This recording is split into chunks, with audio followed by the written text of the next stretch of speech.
Naruto True Martial World, Bab 172. Judul, Rune Sisik Naga. Yiyun dan pelatihan kelompok berlangsung sampai matahari terbenam. Termasuk Yiyun, semuanya kelelahan. Mereka merasa seperti lapisan kulit yang terkelupas.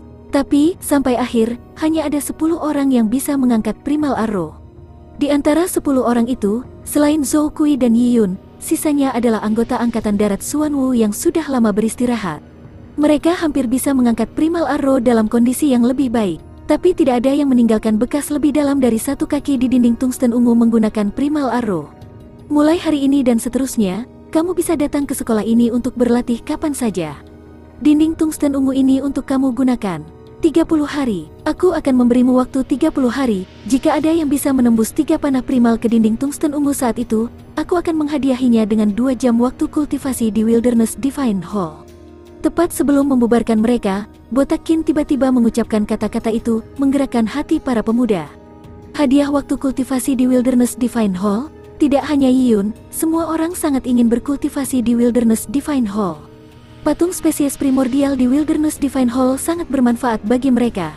Jika mereka bisa masuk sesekali, tingkat kultivasi mereka akan meningkat pesat.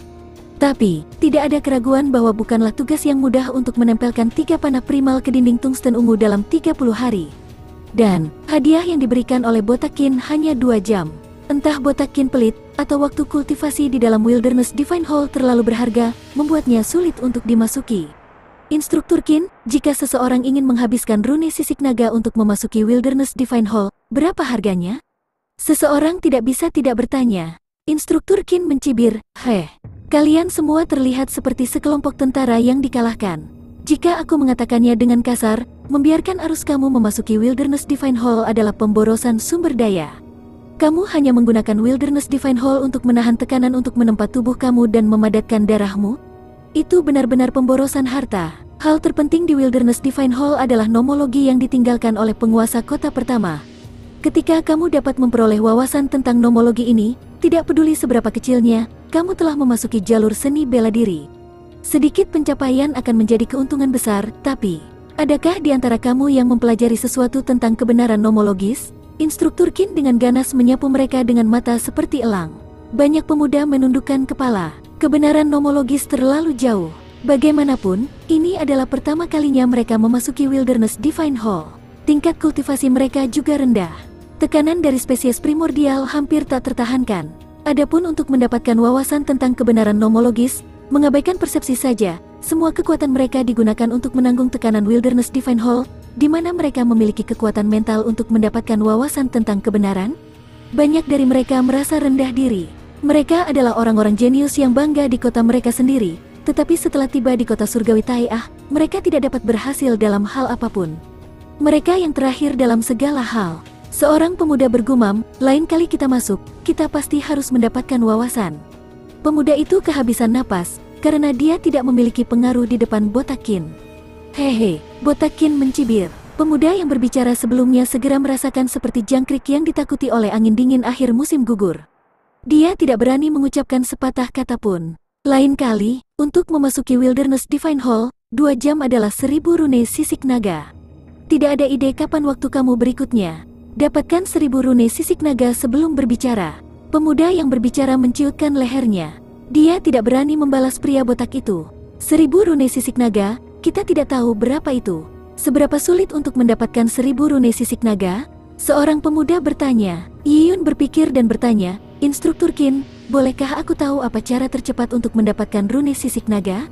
Banyak pemuda yang hadir ingin memasuki Wilderness Divine Hall lagi, tetapi orang yang paling menginginkan itu tidak lain adalah Yiyun. Setiap pintu masuk ke Wilderness Divine Hall membuat kekuatan Yiyun meningkat pesat. Tidak ada yang bisa mendapatkan lebih banyak dari Wilderness Divine Hall selain Yiyun. Saat ini, Yiyun telah menyerap sebagian besar energi spesies primordial. Dia merasa bahwa tingkat kultivasinya mendekati tahap tengah Purple Blood. Botak Qin berkata, untuk mendapatkan rune sisik naga, ada 6 cara umum. Pertama, bunuh binatang kuno, dan tukarkan mayat binatang kuno dengan kota surgawi Tai'ah dengan rune sisik naga. Jika kamu kuat, maka mendapatkan rune sisik naga akan sangat cepat. Tapi, kekuatan yang dibutuhkan untuk berburu binatang kuno sangat tinggi. Orang-orang seperti kamu yang menjadi lemas hanya dari 2 jam di Wilderness Divine Hall hanya akan menjadi makanan bagi binatang kuno jika kamu pergi berburu di alam liar surgawi. Cara kedua juga cepat, itu dengan mendapatkan rune sisik naga dari kultivator lain. Misalnya, berdagang dengan orang lain atau berkelahi dengan orang lain dalam pertandingan judi. Arena pertempuran Taiyah Divine City tidak hanya memungkinkan kamu untuk bertaruh rune sisik naga, bahkan poin kemuliaan pun bisa dipertaruhkan. Tapi aku menyarankan kamu untuk tidak pergi. Dengan kekuatan kamu saat ini, kamu akan menjadi domba untuk pembantaian. Di depan sekelompok serigala, kamu akan kehilangan semua yang kamu miliki. Metode ketiga adalah meraih 3 gelar kehormatan. Setiap bulan, ketika peringkat dikompilasi, sejumlah besar rune sisik naga akan diberikan. Tentu saja, itu jika kamu bisa memasukkan gulungan. Mungkin tidak ada kesempatan bagi kamu dalam 2 tahun ke depan. Metode keempat adalah menyelesaikan pencapaian tertentu, seperti memecahkan rekor atau mendapatkan wawasan tentang beberapa nomologi. Itu bisa memberimu sejumlah besar rune sisik naga, tapi tentu saja itu tidak ada hubungannya denganmu. Metode kelima adalah menerima hadiah dari instrukturmu. Tapi apa menurutmu dengan kualifikasimu, aku akan menghadiahimu dengan rune sisik naga? Metode terakhir, melakukan pekerjaan lain-lain dengan menambang, memetik herbal atau menjadi partner tanding bagi orang lain untuk mendapatkan rune sisik naga. Metode ini tentu saja lambat, tetapi keuntungannya adalah selama kamu manusia, kamu bisa melakukannya. Perkataan Botakin tidak pernah meninggalkan konsep kalian lemah. Para pahlawan muda tercengang mendengar ini. Pada akhirnya, di antara 6 metode yang paling umum, 5 metode pertama menghasilkan rune sisik naga tidak ada hubungannya dengan mereka. Mereka merasa seperti Botakin hanya memberitahu mereka tentang metode itu hanya untuk hiburannya sendiri. Rute yang paling memungkinkan adalah yang terakhir, yang paling tidak teknis, melakukan pekerjaan lain-lain. Itu lambat dalam menghasilkan rune sisik naga dan itu tidak terdengar bagus. Sebelum mereka dapat berkultivasi di kota surgawi Taiyah, mereka harus melakukan pekerjaan lain-lain. Tetapi untuk pelatihan mereka harus menyerah untuk melakukan pekerjaan lain-lain. Bagaimanapun, ini adalah kota surgawi Taiyah yang merupakan kota kultivator. Tidak ada manusia normal dan tidak banyak kultivator yang lebih lemah. Lalu siapa yang tersisa untuk melakukan pekerjaan lain-lain di kota?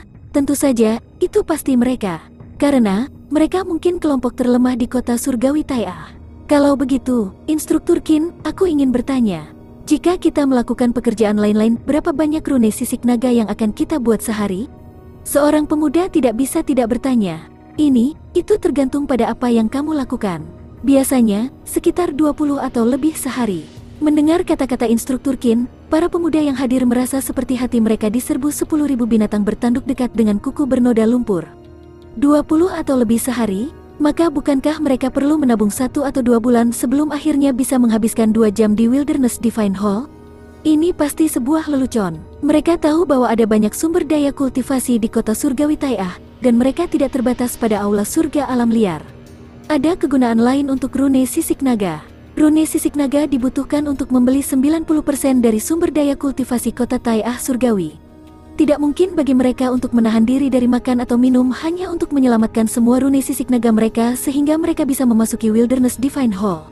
Tidak heran Botakin berkata, tidak ada jaminan kapan waktu berikutnya. Jika mereka terus seperti ini, mereka ditakdirkan untuk tidak ada hubungannya dengan Wilderness Divine Hall. Dan jelas bahwa ada sumber daya kultivasi berharga lainnya di kota surgawi Taiyah yang seperti aula surga alam liar. Untuk mendapatkan itu, mereka membutuhkan ribuan atau puluhan ribu rune sisik naga. Begitu, itulah mengapa pemula memiliki waktu 2 jam dalam waktu kultivasi Wilderness Divine Hall saat memasuki kota Taiyah Divine. Ini untuk memberitahu para pemula bahwa kota surgawi Taiyah dipenuhi dengan hal-hal baik. Jika kamu memiliki kemampuan, ambillah.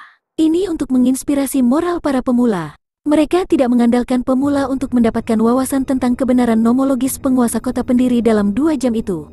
Yiyun mengerti, orang yang telah membuat berbagai aturan di kota surgawi Taiyah telah banyak memikirkannya. Banyak pahlawan muda sekarang sedikit putus asa. Apakah menurut kamu sumber daya kota surgawi Taiyah dipersiapkan untukmu? Ada begitu banyak kultivator di kota Taiyah Divine. Ada sumber daya tingkat atas yang terbatas, bagaimana mungkin itu bisa dialokasikan? Di kota surgawi Taiyah, ada polarisasi yang kuat. Kurang dari 10% ahli di sini menguasai 90% sumber daya. Menurut kamu apa alasan mengumpulkan semua bakat di kota Taiyah Divine? Oh, mendengar kata-kata Botakin, mereka tercengang. Seorang pemuda berkata dengan lemah, bukankah fokus pada mengasuh kita dengan berkumpul di sini di kota surgawi Tai'ah? Bagi mereka, sumber daya kota surgawi Tai'ah dipersiapkan untuk para kultivator seperti mereka. Fokus pada pengasuhan? Botakin tertawa. Itu memang benar. Ini adalah fokus pada pengasuhan. Tetapi metode ini berbeda dari apa yang kamu pikirkan. Pernahkah kamu mendengar tentang pengembangbiakan cacing berbisa? Mereka yang membiakannya akan memasukkan semua jenis cacing beracun ke dalam toples. Mereka kemudian akan memberi makan semua jenis makanan beracun ke cacing, membiarkan mereka tumbuh. Nanti, toples akan ditutup dan tidak ada makanan yang akan disediakan. Ini untuk membiarkan cacing bertarung dan melahap satu sama lain. Hanya satu yang tersisa dari beberapa ratus cacing. Dan itu akan menjadi raja cacing. Cacing paling berbisa. Saat ini, kamu adalah cacing yang ditangkap. Kerajaan surgawi ingin membinamu, tetapi hanya ingin memelihara sebagian kecil darimu. Sisanya ditakdirkan untuk disingkirkan. Mereka ditakdirkan untuk menjadi batu loncatan bagi mereka yang terpilih menjadi putra surga yang sombong. A True Martial World, Bab 173. Judul, Cara Mendapatkan Rune. Memelihara cacing. Mendengar analogi Botakin, para pahlawan muda merasa tidak puas. Mereka semua adalah sosok luar biasa dari tanah mereka sendiri, tetapi hal pertama yang mereka temui di kota gurun surgawi adalah agar mereka menjadi makanan ternak. Untuk mengumpulkan mereka semua, itu hanya untuk membuat mereka bertarung satu sama lain, melenyapkan yang lemah untuk memutuskan siapa sebenarnya Raja Cacing. Botakin berkata, hanya yang terkuat dari lingkaran kultivator perkasa adalah raja yang sebenarnya. Lingkaran kamu menentukan masa depanmu. Makanya, kalian semua adalah pesaing. Ahli manusia tak tertandingi datang dari menginjak banyak jenius untuk mencapai puncak seni bela diri. Tidak ada ahli Sein pun dari 1 juta orang. Berapa banyak pahlawan muda yang harus diinjak agar ahli Sein dapat lahir di kota surgawi Tai'ah? Kota surgawi Tai'ah memberi semua orang kondisi yang sama. Itu semua tergantung padamu, apakah kamu menjadi ahli yang tiada taraf atau batu loncatan yang akan diinjak-injak. Botakin berkata tanpa pandang bulu. Mendengar ini, para pahlawan muda dipenuhi dengan emosi yang campur aduk. Sukses dibangun di atas fondasi ribuan kerangka. Tidak ada yang mau menjadi batu loncatan bagi orang lain untuk diinjak-injak. Segera, banyak anak muda merasakan bahaya yang menghancurkan. Apakah itu godaan Wilderness Divine Hall, rasa haus untuk mencapai prestasi besar, atau rasa bahaya yang kuat? Mereka semua didorong untuk terus mendaki lebih tinggi. Manusia tidak pernah puas. Banyak pahlawan muda yang hadir berasal dari klan keluarga yang baik dan mereka datang ke tanah suci misterius ini, kota surgawi Tai'ah, untuk berkultivasi, yang sangat brilian dari dalam dirinya sendiri. Tetapi mereka tahu bahwa mereka sekarang dibebani dengan tekanan. Beberapa dari mereka harus menghadapi persaingan sengit dalam keluarga untuk mendapatkan sumber daya dan status. Beberapa harus memikul beban berat kesejahteraan keluarga. Bagaimana mereka bisa menjadi makanan ternak? Tekanan yang mereka hadapi tidak lebih baik dari tekanan yang dihadapi Lian Chengyu sebelum pemilihan kerajaan. Sebagian besar pahlawan muda dari setiap sudut kerajaan surgawi harus puas dengan pekerjaan lain-lain untuk mendapatkan rune sisik naga. Pengalaman yang mereka dapatkan di kota surgawi Tai'ah membuat mereka mengerti bahwa, betapapun sempurnanya orang, seseorang yang lebih baik akan selalu muncul. Dengan tidak melebihi yang lain, mereka harus memulai dari nol. Ada sekitar 10 jenis pekerjaan lain-lain. Tidak ada kompensasi tetap. Berapa banyak yang kamu hasilkan tergantung pada keahlian kamu sendiri. Tetapi secara umum, ada beberapa tugas yang lebih menguntungkan daripada yang lain. Aku akan mulai dari yang tertinggi. Yang tertinggi adalah menjadi sparring partner. Beberapa kultivator veteran akan membutuhkan seseorang untuk berdebat dengan mereka selama kultivasi mereka. Setelah memakai alat pelindung, kamu akan berdebat dengan mereka. Setelah bertahan dalam jangka waktu tertentu, kamu akan menerima jumlah rune sisik naga yang sesuai. Jika kamu memiliki keahlian tertentu, kamu dapat melakukan misi tanding dengan orang kaya dan kompensasi yang sesuai akan jauh lebih banyak. Tentu saja, kamu juga mudah cedera. Selain itu, sangat mungkin kamu akan terbaring di tempat tidur selama setengah bulan. Perdebatan, bukankah itu hanya menjadi samsak tinju untuk orang lain? Pahlawan muda ini adalah orang-orang yang sombong. Jika itu terjadi di masa lalu, mereka akan merasa tidak dapat diterima untuk melakukan pekerjaan yang memalukan seperti itu. Tetapi setelah mendengar kata-kata Botakin dan setelah menjalani pelatihan, harga diri mereka berulang kali mendapat pukulan. Mereka sudah tidak keberatan lagi, karena tanpa kekuatan, bagaimana mereka bisa bicara soal martabat? Selain itu, menjadi karung tinju lebih baik daripada menjadi makanan ternak. Untuk menjadi seorang ahli, seseorang harus menanggung beban, dan mereka harus belajar bagaimana menerima pukulan. Tertinggi kedua adalah penempaan. Tak satu pun dari kamu memiliki kemampuan untuk memperbaiki senjata, tapi tidak apa-apa. Bagian dari proses pemurnian senjata membutuhkan penempaan beberapa logam khusus. Menggunakan palu tempa, kamu harus menempanya jutaan kali dan lebih tinggi. Jika kamu berpikir kamu memiliki kekuatan luar biasa yang dibutuhkan, maka kamu dapat menjalankan misi ini. Yang ketiga adalah berpatroli di dinding dan mempertahankan balista di dinding. Ini adalah pekerjaan yang menuntut yang mengharuskan kamu mengetahui array. Ketiganya adalah pekerjaan dengan bayaran tertinggi. Setelah itu ada yang lebih umum, seperti berjaga di halaman sekolah atau pintu masuk kota. Atau merawat makhluk roh yang dibesarkan di kandang binatang Taiah Divine City, memetik tumbuhan, mengatur distribusi kebutuhan sehari-hari, dan lainnya. Beberapa yang terakhir biasanya dilakukan oleh perempuan. Botakin selesai memperkenalkan berbagai pekerjaan. Setelah mendengarnya, banyak remaja merasa bahwa tiga yang pertama jauh lebih dapat diandalkan. Yang pertama, yang akan menjadi karung tinju, kedengarannya tidak bagus, tetapi dengan berdebat dengan seorang ahli, mereka bisa mempelajari keterampilan menyerang yang lain. Dengan mengelak dan dipukuli, mereka bisa mendapatkan pengalaman bertarung dengan seorang ahli. Selain itu, bayarannya bagus, yang menjadikannya pekerjaan yang paling cocok. Aku akan melamar yang pertama. Aku juga akan melamar yang pertama, sebagai sparring partner. Para pemuda yang hadir segera mengungkapkan keinginan mereka. Ingatan Botakin bagus, dan dia ingat aplikasi semua orang. Aku akan melamar yang kedua, menempa. Kekuatan aku cukup bagus. Dengan memukul beberapa ratus ribu kali, itu juga bisa melatih kekuatanku. Saat itu, aku menolak untuk percaya bahwa aku tidak dapat menembus dinding tungsten ungu ini 40-50 kali dengan panah primal. Zhou Kui menggulung lengan bajunya dan berkata dengan suara rendah teredam. Dia juga ingin meregangkan dirinya untuk mendapatkan hasil yang baik. Dia telah menerima terlalu banyak kejutan hanya dalam sehari. Aku akan melamar. Perdebatan pertama, kata Song Sijun. Di antara sekelompok orang, dia bisa merasakan tekanan. Meskipun mereka dikatakan lemah oleh Botakin, dibandingkan dengan mereka, Song Sijun lebih lemah dari lebih dari setengahnya.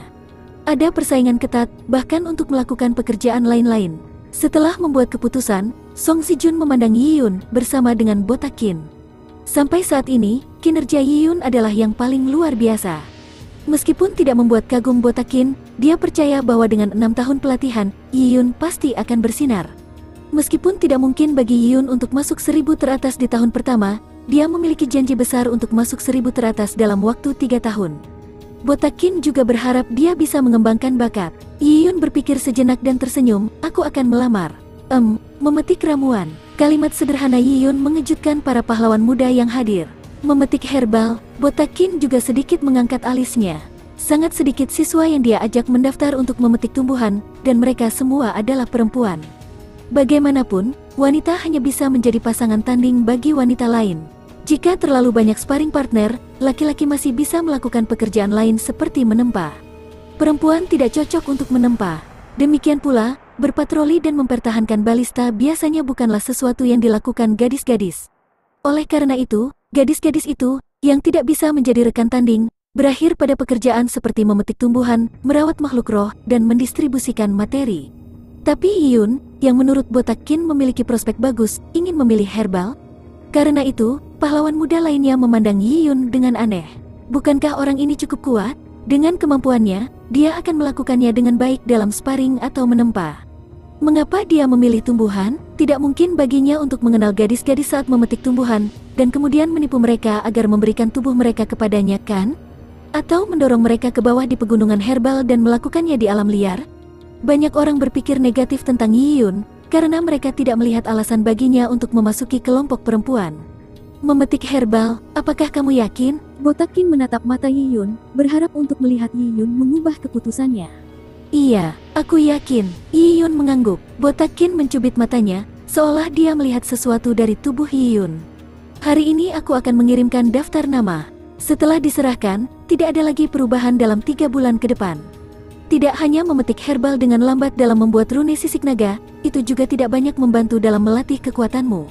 Aku akan bertanya sekali lagi, apakah kamu yakin ingin memilih herbal? Aku yakin, Yi Yun menjawab dengan tenang dan tegas. Orang-orang di sekitarnya tidak bisa berkata-kata. Jelas bahwa Botakin sangat menghargai Yi Yun karena dia mengatakan sebanyak itu, tapi Yi Yun tidak menghargai. Instruktur Qin mengerutkan kening. Akhirnya, dia menggelengkan kepalanya. Keputusan ada di tangan peserta pelatihan dan dia tidak akan ikut campur. Sejak Qiyun membuat keputusan, itu tidak tergantung padanya. Baik, aku akan melamar pekerjaan memetik herbal untukmu. Aku akan memberi kamu nasihat. Di kota surgawi Tai'ah, orang yang sedikit luar biasa tidaklah sehebat itu. Sangat mudah bagi mereka untuk tenggelam di lautan luas manusia, tidak pernah terlihat lagi. Di antara 2000 pemula kali ini, ada beberapa bibit yang bagus. 100 orang, yaitu kamu yang berasal dari negara bagian Jing atau negara bagian tenggara dekat negara bagian Jing. Dibandingkan dengan negara bagian Song atau kota kekaisaran, atau mereka yang dirujuk langsung dari keluarga tertutup, kamu sangat kurang. Kamu mungkin tidak mengetahui ini. Sehari yang lalu, di halaman sekolah ini, seorang pemuda jenius pemula dengan julukan Qniu menembus dinding tungsten ungu ini 7 kali. Dia berasal dari klan keluarga tertutup, dan 2 hari yang lalu, seorang gadis dari kota kekaisaran berhasil memperoleh beberapa wawasan nomologis dari patung spesies primordial di Wilderness Divine Hall. Nama gadis ini adalah Chu Xiaoran dan dia adalah putri kesayangan dari Adipati Pelindung dari dinasti Kekaisaran Tai'ah. Kata-kata instruktur Qin membuat semua kelopak mata mereka berkedut. Putri tercinta Adipati Pelindung, pemuda jenius dari klan keluarga tertutup. Seorang Adipati Pelindung adalah seorang adipati dari kerajaan surgawi Tai'ah. Seorang adipati dengan kata-kata pelindung, dalam gelarnya membuatnya menjadi ofisial level tertinggi. Adapun klan keluarga tertutup, itu bahkan lebih menakutkan. Di kerajaan suci Tai'ah, beberapa klan keluarga besar memiliki warisan keluarga yang sangat dalam, dan mereka bahkan mungkin sebanding dengan keluarga kerajaan. Beberapa dari klan keluarga ini memiliki sejarah yang lebih panjang dari kerajaan surgawi Tai'ah. Beberapa dari mereka ada sebelum kerajaan surgawi Tai'ah dibangun, atau bahkan beberapa dinasti sebelumnya, karena mereka diwariskan dari satu generasi ke generasi lainnya. Beberapa klan keluarga telah membantu Kaisar Surgawi pendiri kerajaan surgawi Tai'ah mendapatkan wilayahnya. Dengan demikian, mereka diberi 9 negara besar wilayah kerajaan surgawi oleh Kaisar Surgawi pendiri sebagai wilayah kekuasaan abadi mereka. Klan keluarga ini telah menikah dengan keluarga kerajaan surgawi Tai'ah selama beberapa generasi, menciptakan hubungan integral antara keduanya. Dapat dikatakan bahwa klan keluarga ini adalah alasan mengapa kerajaan surgawi Tai'ah bisa bertahan selama bertahun-tahun. Karena detasemen klan keluarga ini, orang biasa tidak memiliki akses ke mereka. Karenanya, mereka disebut klan keluarga tertutup, bukan karena mereka benar-benar tersembunyi. Adapun Zhou Kui dan rekan-rekannya, mereka berasal dari keluarga besar, tetapi keluarga mereka berasal dari negara bagian Jing atau negara bagian kecil di sekitarnya. Keluarga semacam itu baru saja menempati provinsi kecil sebuah negara bagian. Klan keluarga provinsi tidak bisa dibandingkan dengan klan keluarga tertutup di tingkat kerajaan surgawi.